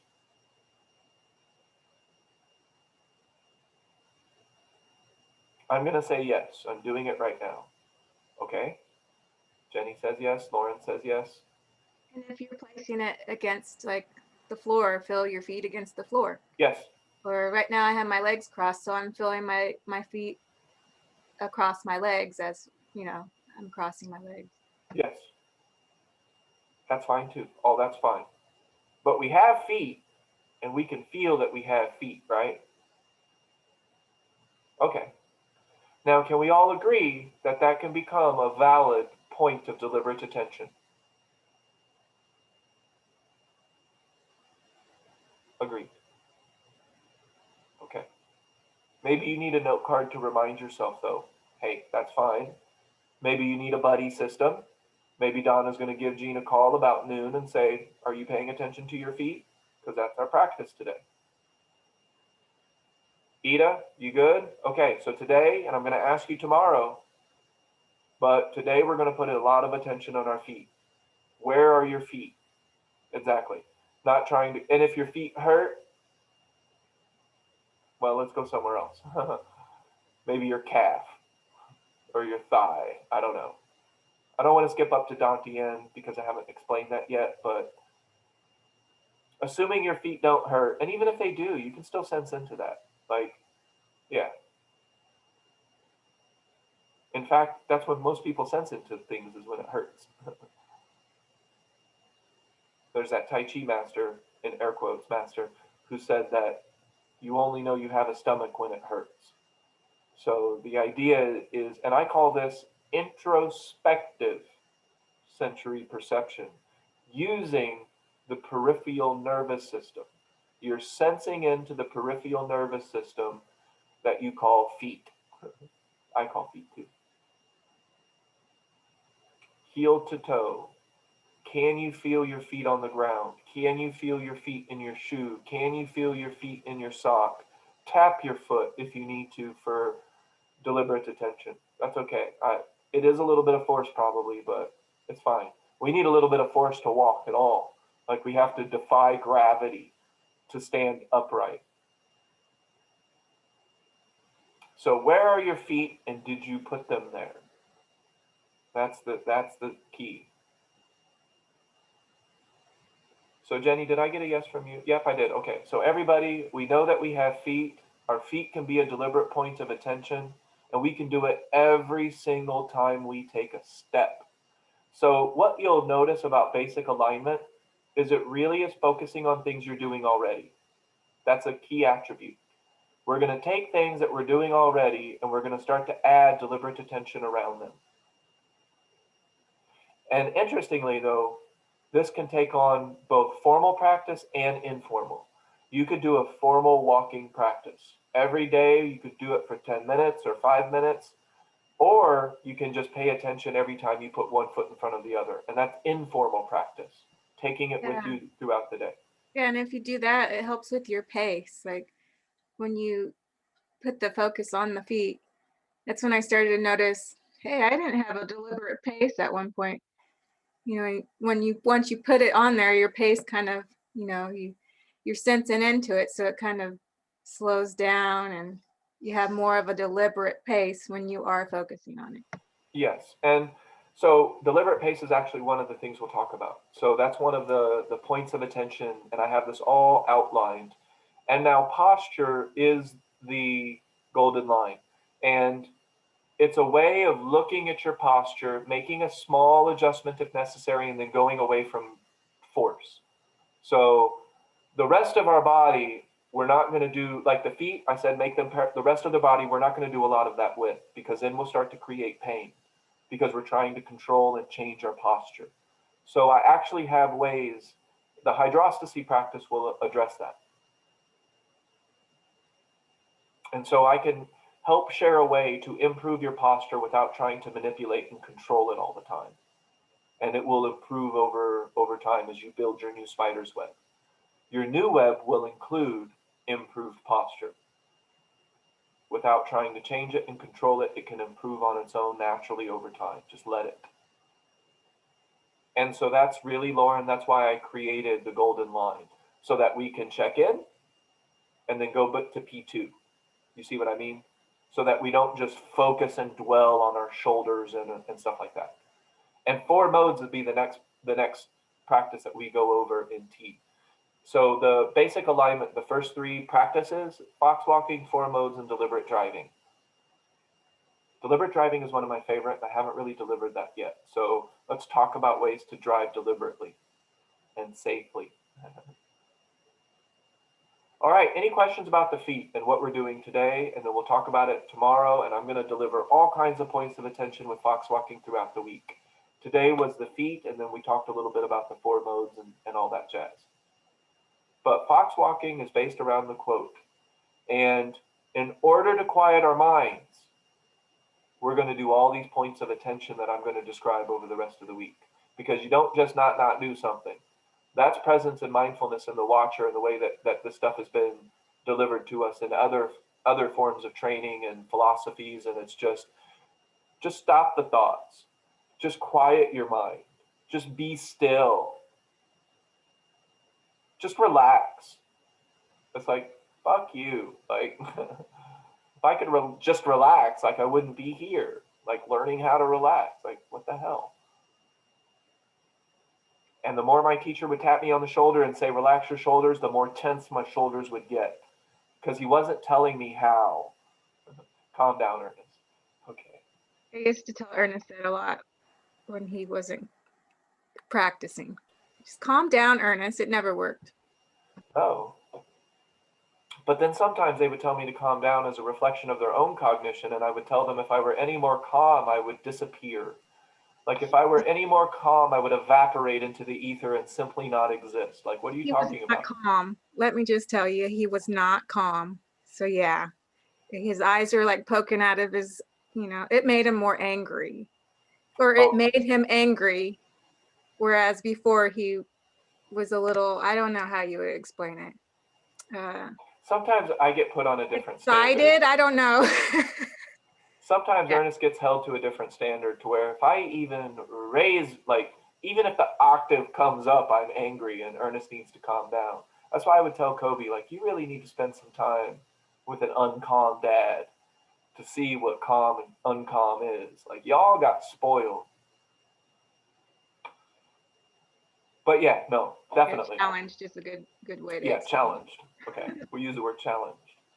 All right, so feet, point of attention. So this is also kind of how I'm going to deliver hydrostasy, and hydrostasy also is a complete separate practice from T, because it will be super specific. So I will start to deliver hydrostasy, and it is as close to prescribing behavior as I've ever done. You don't have to do it. T is malleable to anything except for predetermination. But hydrostasy is specific. It has specific points of attention. You're either doing hydrostasy or you're not. It's okay if you don't want to, but hydrostasy is what I'm doing. So my practice is balanced, and Donna's right. The more that I evolve my own practice, the more I will have to share as time goes on. But it is getting super specific, so you don't have to do it if you don't want to. But so if I were to combine hydrostasy with what I'm talking about now, light sources. The light source is a point of attention for me. I noticed that Gene was looking out of the window, and I could see the light source coming through his window. So I'm not just paying attention to this light source, I can pay attention to Gene's light source. And what do I call that? Light work. Because I like light work. I used to always love light work. And then I was like, well, how can I take this light work stuff that people talk about philosophically in fancy memes? We're all light workers. And I'm like, how?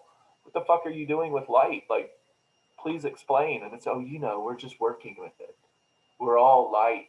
And I'm like, that doesn't make any sense. Like, I don't know. So I've turned light working into a practice where I'm working with the light in the moment happening now as a deliberate point of attention. So Gene and others who you've done warrior training, let's do a P1 and a P2 just for fun. Now, if you haven't done warrior training, just focus on your feet. That's enough. It's going to be plenty. All day long. So Jenny, as often as you can remember, all throughout the day, where are your feet and did you put them there? It may seem difficult at times, and that's because of the atrophy of awareness. We're just not used to doing it. When we get used to doing it, it becomes easy, it becomes preferred. And like Shayna and Ida were saying, when we're not in our body, it feels gross. It's like, whoa, where the fuck was I just a moment ago? Like I was just completely disconnected and that feels terrible. So we'll start to reverse engineer this shit. Like we'll totally flip the script on this dynamic. But in the beginning, paying attention to your feet can seem like work. It's not. It shouldn't be. It's just your attention on your own feet. The reason it feels like work is something that we call the atrophy effect. And we talked about that at the beginning of the study session. So if you're not used to doing it, if T is kind of newish, okay, I'll send you a message for sure. So, and others, if you want to, send Jenny a message and say, where are your feet? And have you put them there? So the idea, if you're just starting out, and so if you're rewatching this video and you're just starting out, where are your feet and did you put them there? That's the beginning of a Foxwalking practice. We're going to build on that. Donna, Jean, others, where are your feet and where is the light? P1, P2, add that to all of your other tricks of attention. And then there we go. At the end of my legs. Ida being, what's the word? Cheeky? I see what you did there. Sarcastic. So Lauren, that's a hydrostasy point of attention, light.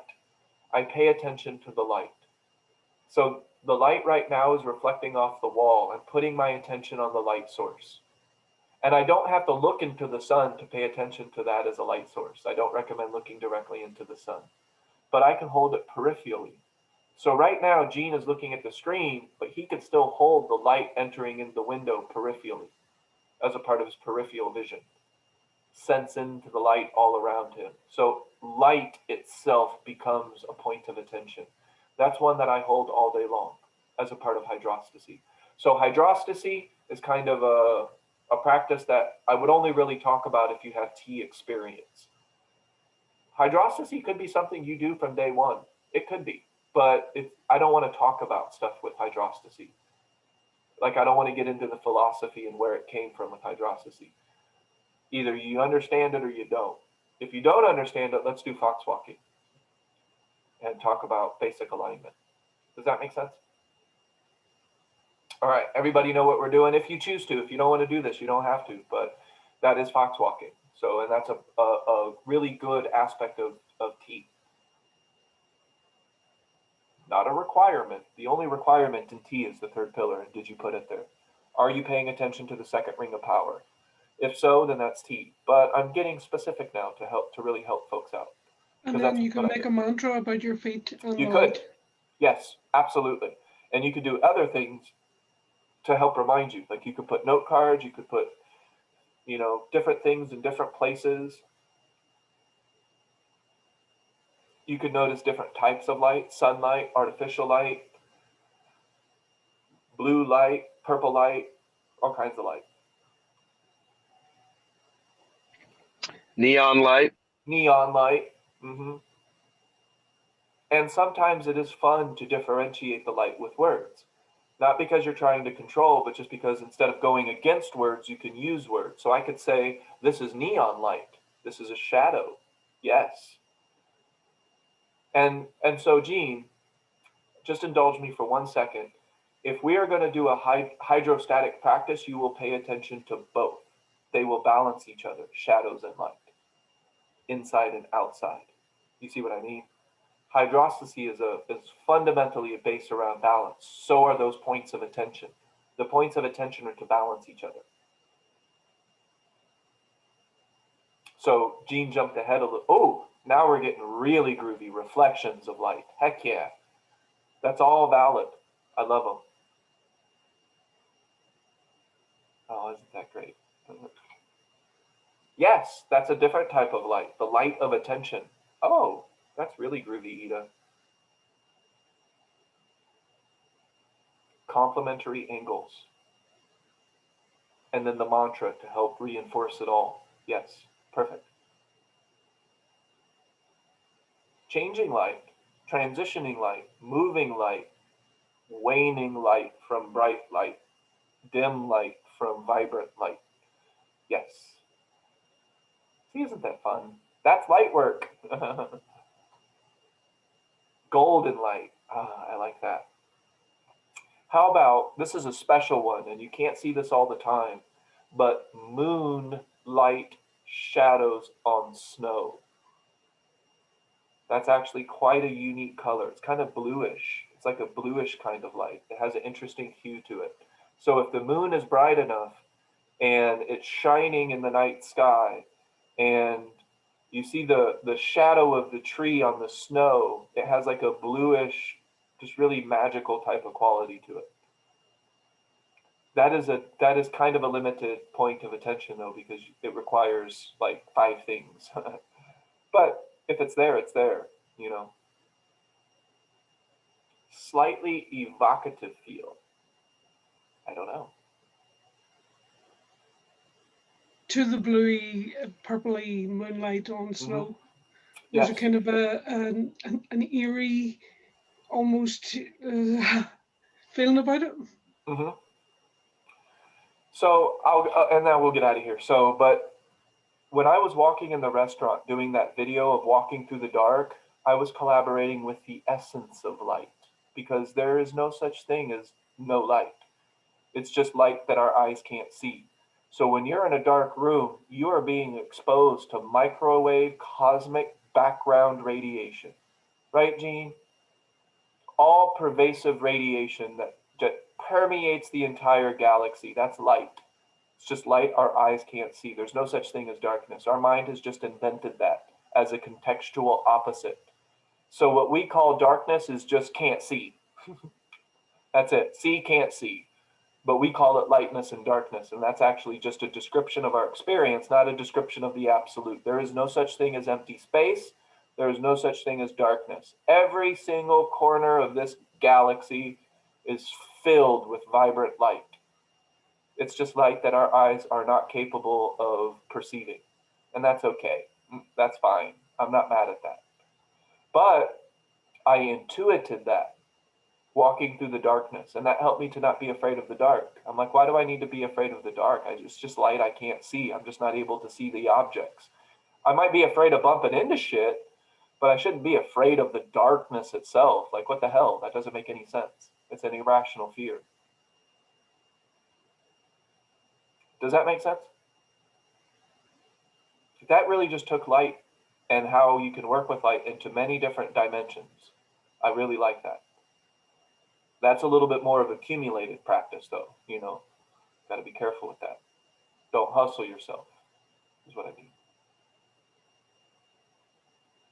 So if I drop out of the sky and say, Ida, where's your mind? And you're like, it was on the light. It may have been, but you know. I didn't mean to unmute myself. I'm actually painting a sunrise at the moment, so it's all gold. Nice. That's why you said golden light. Yeah. Yeah. Well, okay, so we have something to do. We know how to do it, and we're going to put it together. It might feel like work sometimes because of the atrophy effect. Then again, it might feel joyous. It might feel like a relief. And that means that you're probably dissolving the atrophy effect, and this practice is becoming preferred. So where is our feet? P1. And then if you're into this and you've been practicing for a little while, you can try P2, light, shadows, variations of light.